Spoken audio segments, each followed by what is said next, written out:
Gloria a Jehová nuestro Dios. Bendita es su palabra por toda gracia y en ella el mensaje de cada día.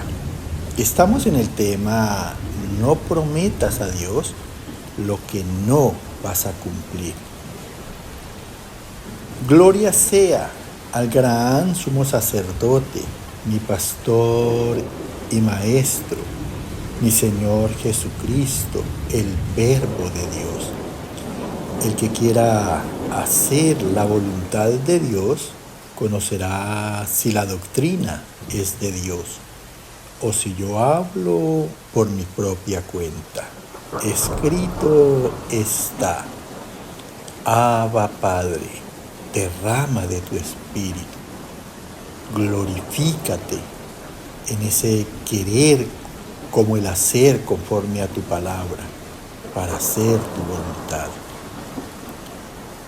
Amados, en la crisis económica, en donde no hay de qué echar mano, muchos le ofrecen y le prometen a Dios ofrendas de dinero,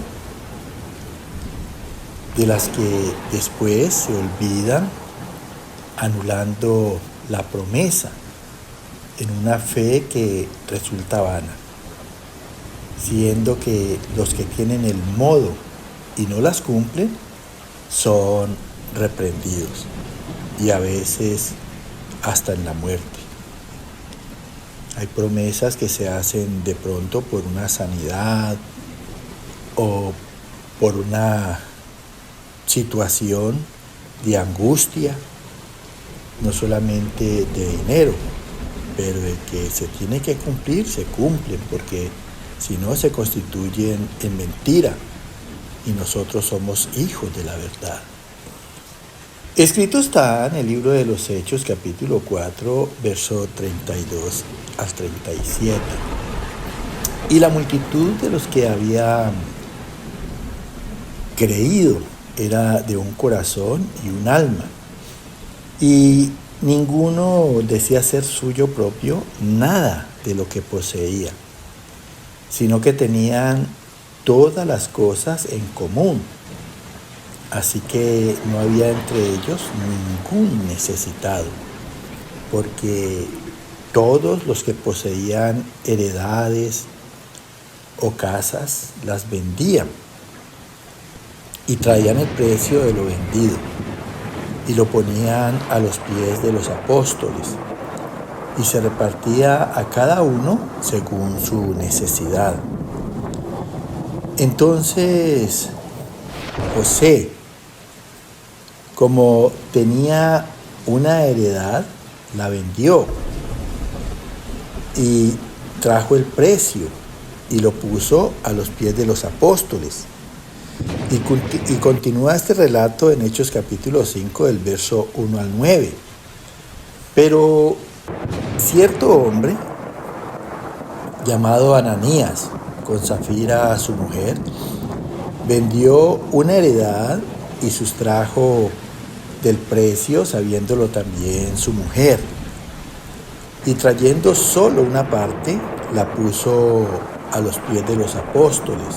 Y dijo Pedro: Ananías, ¿por qué llenó Satanás tu corazón para que mintieses al Espíritu Santo y sustrajeses del precio de la heredad? Reteniéndola, ¿no se te quedaba a ti? Y vendida, ¿no estaba en tu poder? ¿Por qué pusiste esto en tu corazón? No has mentido a los hombres, sino a Dios. Al oír Ananías estas palabras, cayó y expiró. Y vino un gran temor sobre todos los que oyeron. Pasando un lapso como de 3 horas, sucedió que entró su mujer, no sabiendo lo que había acontecido. Entonces Pedro le dijo: Dime, ¿vendiste en tanto la heredad? Y ella dijo: Sí, en tanto. Y Pedro le dije: ¿Por qué conveniste en tentar al Espíritu del Señor? Al instante ella cayó a los pies de él y expiró. Escucha con atención el poder que tienen las promesas y no cumplirlas. Dice aquí en boca de los apóstoles, en honra y gloria a Dios. Dice que la multitud de los que habían creído, que estaban conformando la iglesia de Dios, era de un corazón y de un alma. Quiere decir que tenían unidad, solidaridad y armonía. Y ninguno decía ser suyo propio nada de lo que poseía, pues consideraban que todo es de Dios y todo es para Dios, para hacer la obra que Él demanda.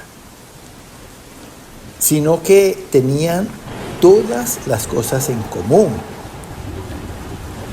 compartiendo recursos y posesiones. Así que no había entre ellos ningún necesitado, porque todos los que poseían heredades, o sea, tierras, predios, fincas, casas, que muchas veces las recibían por herencias familiares, las vendían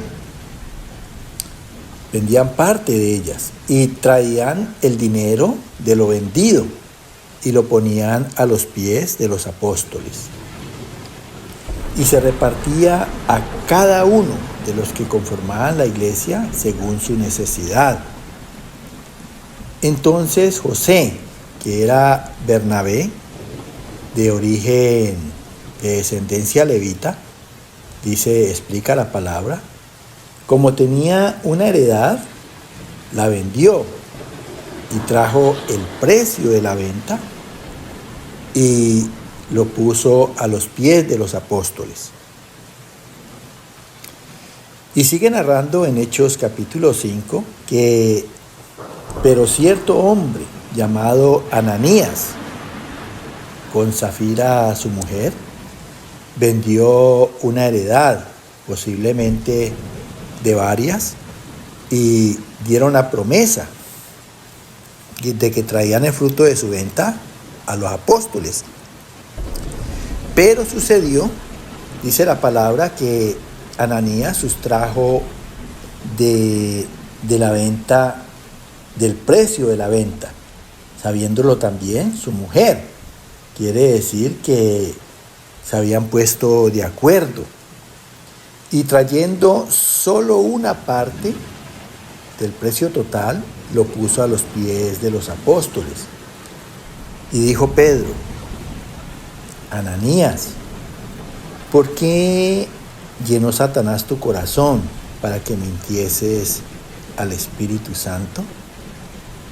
Acuérdate que Satanás es el príncipe del mundo y el mundo es carne.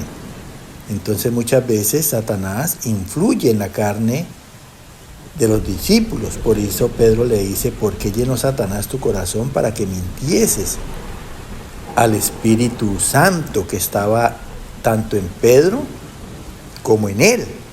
O sea, prácticamente que le estaba mintiendo a Dios. Y sustrajeses del precio de la heredad, reteniéndola, o sea, conservándola, guardándola, ¿no se te quedaba a ti? ¿Qué necesidad tenías de prometerle a Dios que la ibas a vender para traer el precio de ella y compartirla con las necesidades de los hermanos? Y le sigue diciendo: ¿y vendida no estaba en tu poder? O sea que además, siendo tuya, si la vendías, pues el dinero que ibas a obtener antes de prometerle cualquier cosa a Dios era tuyo totalmente. ¿Por qué pusiste esto en tu corazón? ¿Por qué le diste promesa a Dios que la ibas a vender para traer el precio total y compartirlo con los hermanos? No has mentido a los hombres, sino a Dios, al Espíritu Santo. Vuelvo y te digo que estaba tanto en Pedro como en Ananías. Al oír Ananías estas palabras, cayó y expiró. O sea, murió. Pero no muchas veces en las promesas mentirosas la gente no muere. Pero la muerte, sí te quiero decir, es sinónimo de mal y de maldición. O sea, por una mentira que Satanás obra en el corazón del cristiano, él mismo se va a encargar, a través de esa mentira, de obrar mal sobre ese cristiano y maldición. Y allí que muchas veces los hermanos no puedan salir de esos momentos de angustia. Y vino un gran temor sobre todos los que oyeron, ese temor a los juicios de Dios. Pasando un periodo de tiempo de 3 horas, sucedió que entró su mujer no sabiendo lo que había acontecido con Ananías. Entonces Pedro le dijo: dime, ¿vendiste en tanto la heredad? O sea, Pedro le dijo según lo que había entregado a Ananías. Y ella dijo: sí, en tanto, porque se había puesto de acuerdo con él y en ese momento estaba confirmando la mentira de Ananías. Y Pedro le dijo: ¿por qué conveniste en tentar al Espíritu Santo del Señor?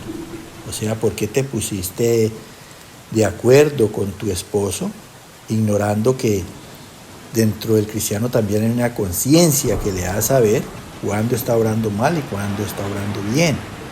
Y además que se habían comprometido en promesa a traer los dineros de esa venta. Al instante ella cayó a los pies de él y expiró. O sea, ambos murieron. Y vuelvo y te digo, como es obra de Satanás en tentación, también así como obró la tentación, así también trae mal y maldición para los que no mueren en las promesas que oran a Dios y no las cumplen. Escrito está en la carta a los Gálatas capítulo 2, verso 20 y 21. Ya no vivo yo, mas vive Cristo en mí. Y lo que ahora vivo en la carne, lo vivo en la fe del Hijo de Dios, el cual me amó y se entregó a sí mismo por mí. No desecho la gracia de Dios. Entonces, para evitar este tipo de conductas que nos constituyen en mentirosos delante de Dios y por los que nos pueden alcanzar sus juicios hasta la misma muerte, es mejor que entendamos la obra de Dios en Cristo. Como dice el apóstol Pablo aquí, ya no vivía él, sino que vivía Cristo en él, por la palabra que es viva y es verdad, para que ya termine toda mentira de nuestros labios y todas falsas promesas, porque nos hacen vivir una fe vana. Y sigue diciendo, y lo que ahora vivo en la carne, que como cristianos, como discípulos, está sujeta al Espíritu Santo. Lo que ahora vivo en la carne, lo vivo en la fe del Hijo de Dios. En la fe de Cristo, que fue el autor de mi fe y el consumador de ella. Que así como empezó la obra en nosotros, así la va a terminar. El cual me amó y se entregó a sí mismo por mí. O sea, Dios para eso nos revela la palabra, en ese amor. Y cuando dice que se entregó a sí mismo por mí, Cristo se entregó voluntariamente por un amor incondicional, tomando el lugar de nosotros. Escúchalo bien, para que nosotros no obremos la mentira, para que nosotros vivamos la verdad de Cristo, no haciendo promesas falsas ni vanas. Por eso termina el apóstol Pablo diciendo aquí, no desecho la gracia de Dios. Esa gracia que por la palabra viva de Dios es vida en Cristo, que es palabra de poder para derribar toda mentira, todo engaño, toda hipocresía y vivir siempre por lo que hablemos la verdad, en todo lo que sea de buen nombre. El Señor te continúe llenando de gracia. Amén.